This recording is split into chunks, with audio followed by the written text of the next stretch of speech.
मेरा नाम अमन है। मैं 20 साल का हूँ। लोगों को लगता है कि घर एक सेफ जगह है, पर मेरे लिए मेरा घर एक बैटलफील्ड बन चुका है। रोज नई लड़ाइयाँ, रोज वही चीख, कई पापा का गुस्सा और माँ की आंख में आने वाले बार बार वो आंसू।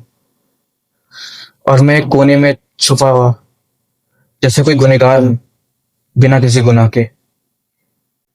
मैं ये सब कहता भी किससे, जहां मेरे माँ बाप के बीच में एक पल का सुकून का पल भी नहीं है।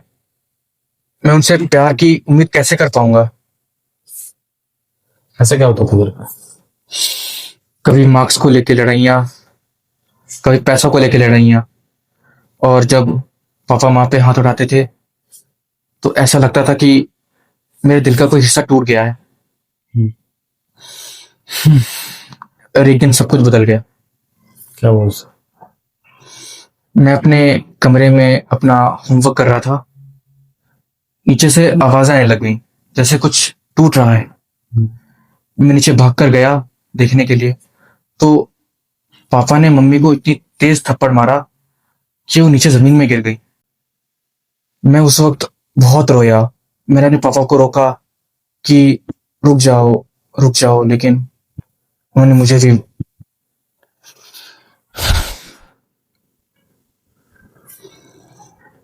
मतलब फिर उस टाइम तुम्हें कैसा फील हो रहा था? तुमने तो पहली बार ऐसा कुछ देखा कि तुम्हारे घर पे ऐसा कुछ रोज था कि रेगुलरली लड़ाइयाँ होती रहती थी।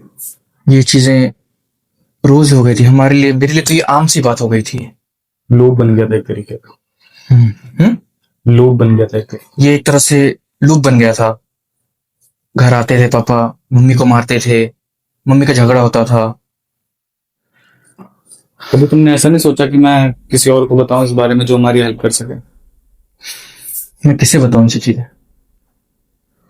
मैं किसी को बोल ही नहीं पाता था। रिश्तेदार, परिवार?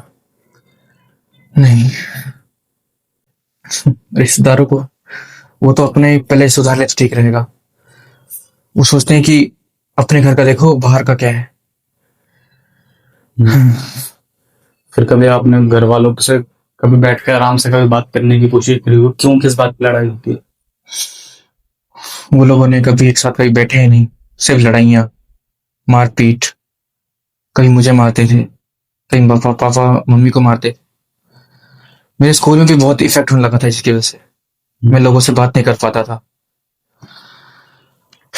मेरे पास फ्रेंड्स थे, लेकिन सिर्फ बात करने के लिए, या फिर वो सब वैसे बात करने के लिए। फीलिंग शेयर नहीं कर पाते थे? बहुत मुश्किल लगता था कि वो लोग मेरा मजाक उड़ाएंगे या फिर क्या बात करेंगे, मुझे कुछ नहीं पता। मैं बहुत डरा हुआ रहता था। हम्म, मैं लोगों के सामने हंसता तो था, लेकिन वैसे वैसे नहीं, खुल के नहीं।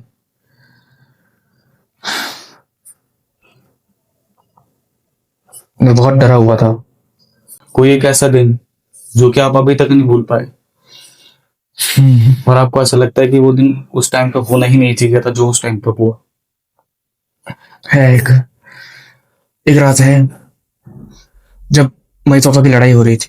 वो लड़ाई बहुत ज्यादा ही खतरनाक थी। मतलब मम्मी का खून निकल गया था, उन्होंने इतना तेज मारा था पापा ने मम्मी को। मैं बहुत रो रहा था, ये सब हो क्यों रहा है मेरे साथ ये। और एक दिन मैंने सब कुछ खत्म करने का सोच लिया कि अब ये मैं नहीं सोऊंगा। मैं टेरिस पे गया और वहां जाके खड़ा हो गया। मैं सोच लिया था कि अब मैं नहीं रुकूंगा।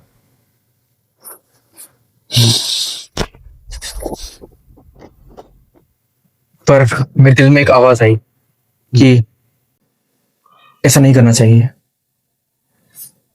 मैंने बहुत कुछ सोचा कि मेरे आगे बहुत कुछ चीजें हैं, इन चीजों के लग के मैं कुछ नहीं कर सकता। अगर मैं इतनी जल्दी हार मान लूंगा तो मुझसे बड़ा कायर कोई नहीं होगा। भाई मरना तो सोल्यूशन ही नहीं है सुसाइड यार। पर मैं क्या करता, मैं बहुत छोटा था। क्या उम्र रही होगी उस टाइम? मैं 14 साल का था। 14 साल का? एक 14 साल के बच्चे के लिए दिमाग में इतना कुछ। सहना आसान नहीं है भाई। हाँ, उसके बाद फिर क्या हुआ? उसके बाद मैं रुक गया। और बस नीचे जाके अपने बेड पे जाके सो गया और रोता रहा पूरी रात। सुबह हो गई, मैं याद नहीं रहा कि सुबह कब हुई रोते रोते। मैं बस सोचे जा रहा कि क्या पापा मम्मी को इतना क्यों मारते हैं। वो चीजें अभी भी हैं कि कम हो गई या फिर थम गई वो चीजें? अभी तो चीजें कम हो गई हैं, लेकिन लड़ाइयां लेकिन रुकी नहीं है। पापा को मैं बोल देता हूँ कि अब क्यों मारते हो, तो बोलते हैं अपने काम से काम रख, जितना है उतना बोला कर। अब माँ बाप से कौन इतना भिड़ेगा। और ऐसा तो होगा कि थोड़ा बहुत कम तो हुआ पहले से। अभी तो काफी कम हो गया, लेकिन वो यादें मेरे दिमाग में अभी भी बहुत ज्यादा घूमती रहती हैं। चिल्ला चिल्ला कर मैं वो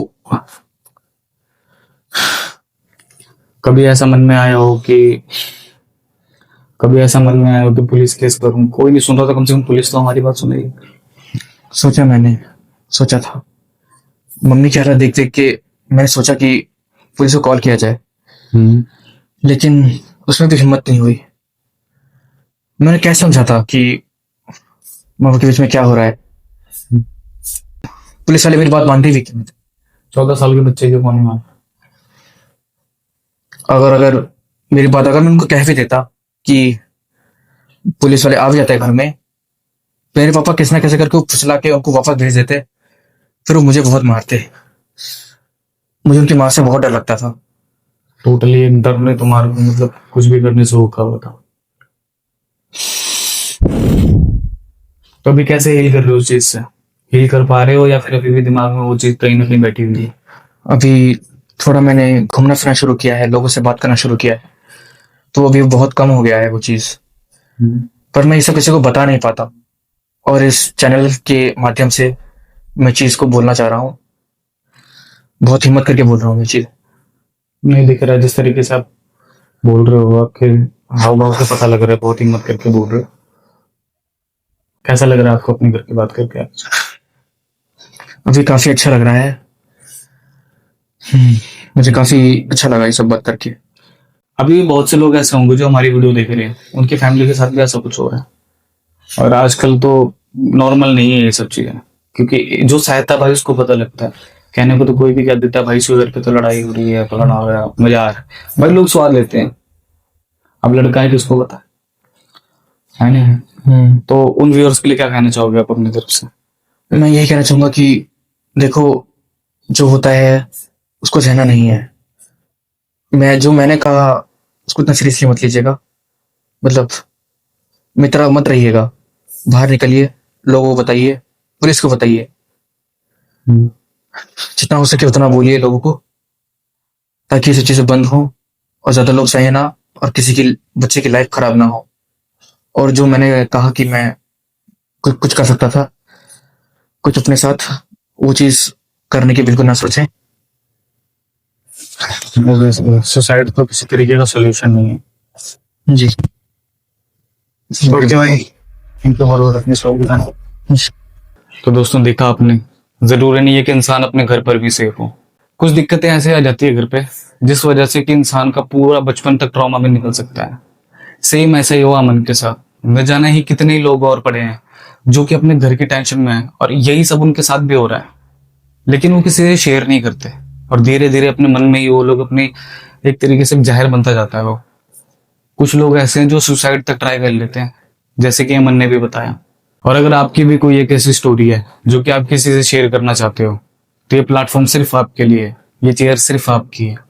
आओ अपनी स्टोरी यहाँ पर बताओ, और आपकी स्टोरी सुनकर न जाने कितने ही लोग जो कि आपके जैसे ही होंगे वो सुधरेंगे, उनको समझ में आएगा कि उनको करना क्या और क्या नहीं करना।